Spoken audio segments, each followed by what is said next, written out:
to that. Yeah, that's what it is. Exactly how it sounds. So don't, if you ever go to do this, it will bring up you. It'll start playing your screen.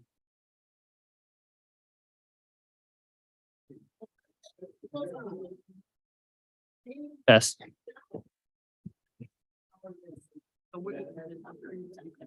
So,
How are you? Good, how are you? Good.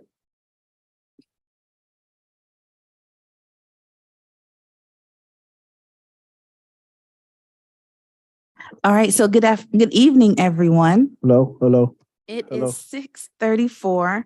So the special called meeting for June 29th is called to order. Ms. Hood, could you do us the honor, please, in doing a roll call? Roll call for June 29th, 2023 special call meeting. Mayor Butler, Present. Councilmember James. Present. Councilmember Debus, Good evening, everybody. Councilmember Gutierrez, Hello, everybody. Councilmember Akins Wells, Here. Councilmember Mears. Here. Mayor and council, you have a quorum. Thank you so much. So the first item on the agenda is our public hearing. And it's the second reading for the fiscal year 24 fiscal budget ordinance, background and history. Public hearing for the second reading of fiscal year 2023 through 2024 budget. The governing body was presented with a proposed budget on June 2nd of 2023. A copy of the budget as proposed has been posted on the city's website since that date. A public hearing to receive comments concerning the budget was held on June 22nd of 2023. Revisions to the budget as agreed by the governing body following the public hearing and a special called meeting with the mayor and council with department heads are incorporated in the budget document for final adoption. You can review the full fiscal year 24 proposed budget on the city's website.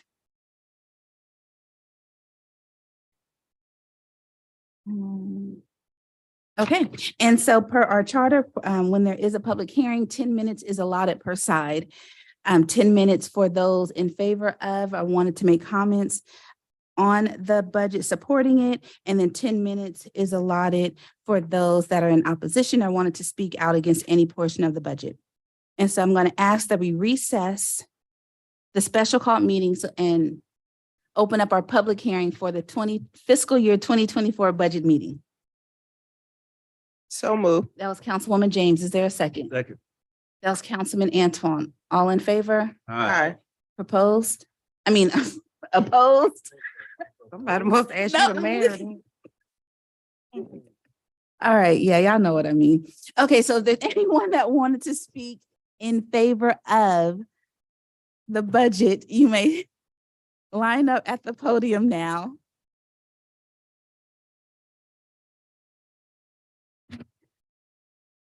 All right, not having one line up, is there anyone who wanted to speak in opposition of the proposed budget? You may line up at the podium now.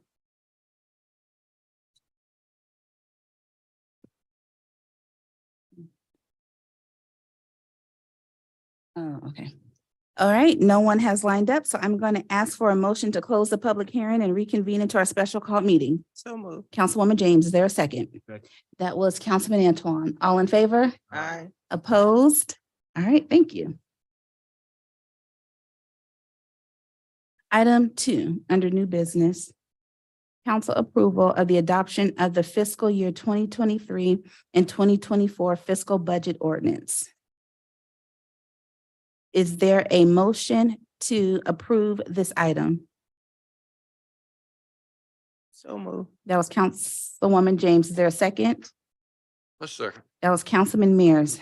Any discussion, council, or questions or comments? Councilwoman James? Yes, Yes, ma'am. just wanted to find out about the proposed raise.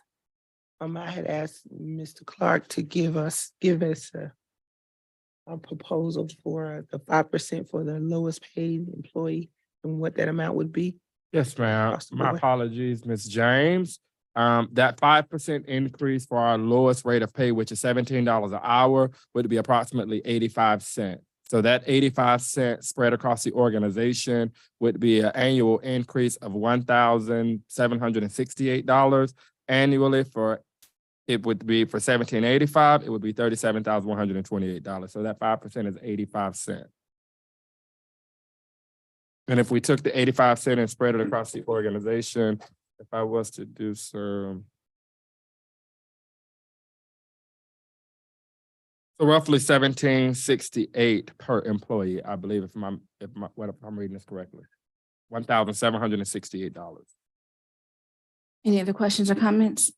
Yeah, our capital outlay. Wait, we're going down the line. Councilwoman James, anything else? Councilman Antoine? No, ma'am. Councilman Gutierrez?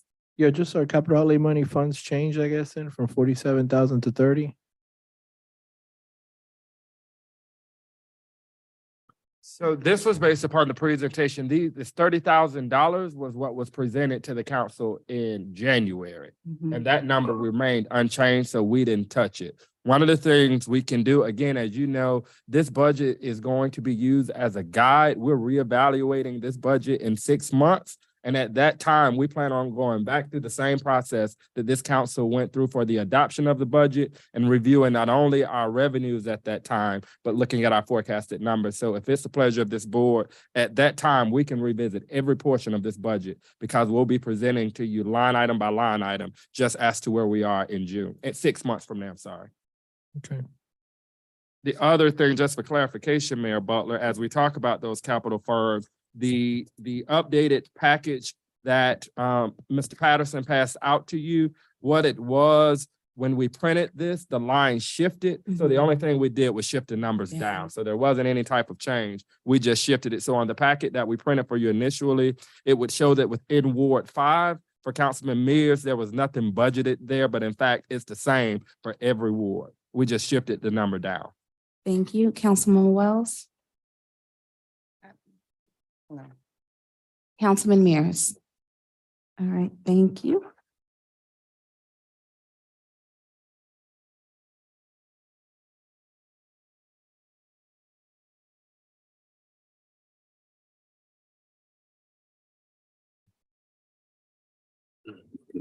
Is there a motion to approve this item? I'm gonna call for the vote. Councilwoman James? Yes. Councilman Antoine? Yes. Councilman Gutierrez?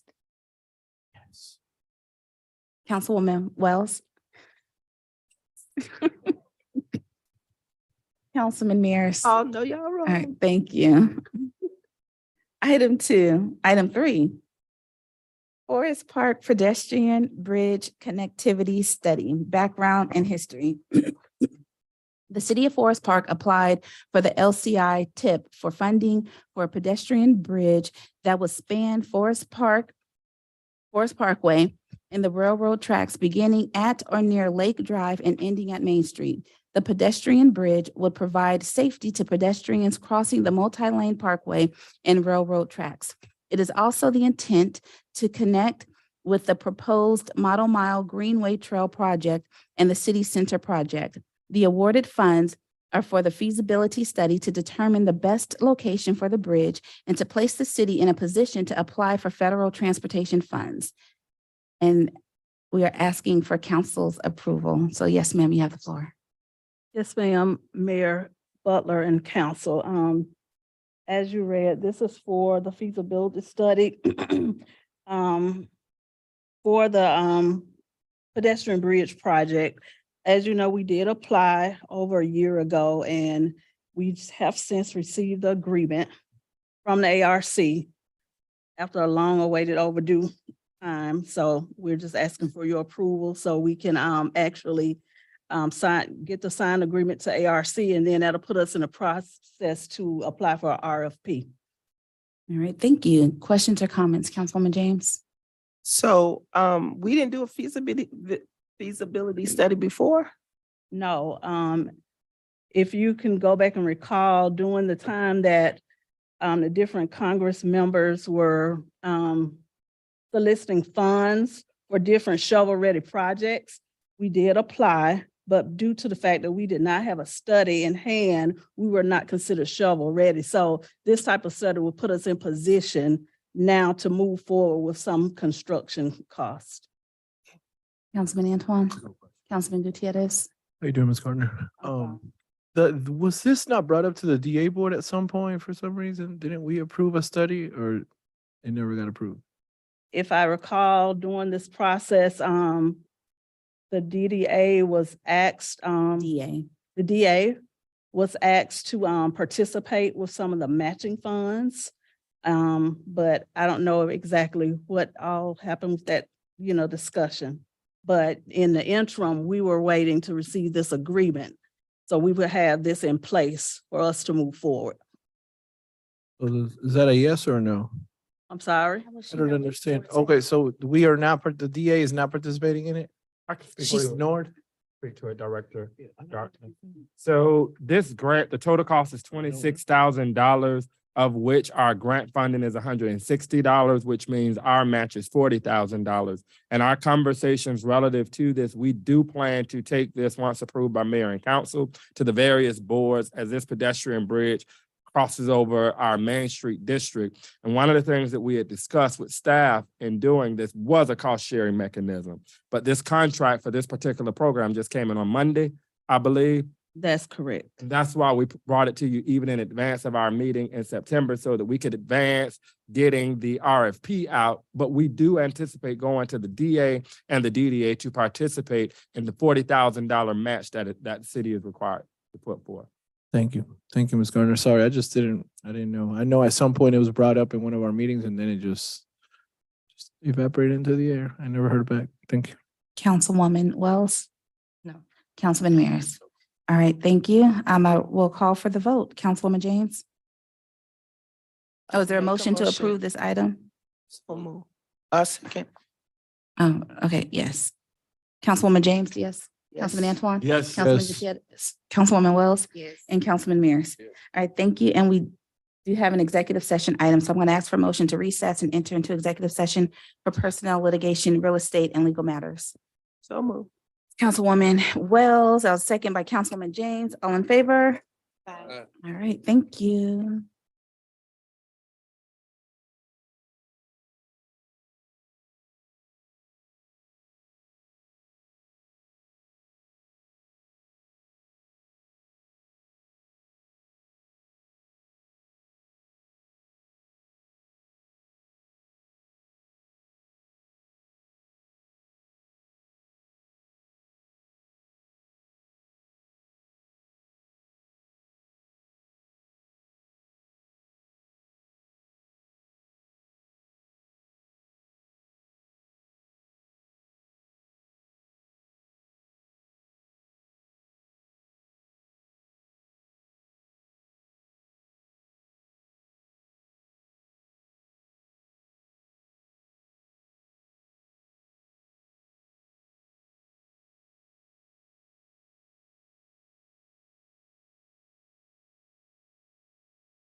Is there a motion to adjourn the executive session and reconvene into our special call meetings? So moved. That was Councilwoman James. Is there a second? That was Councilman Antoine. All in favor?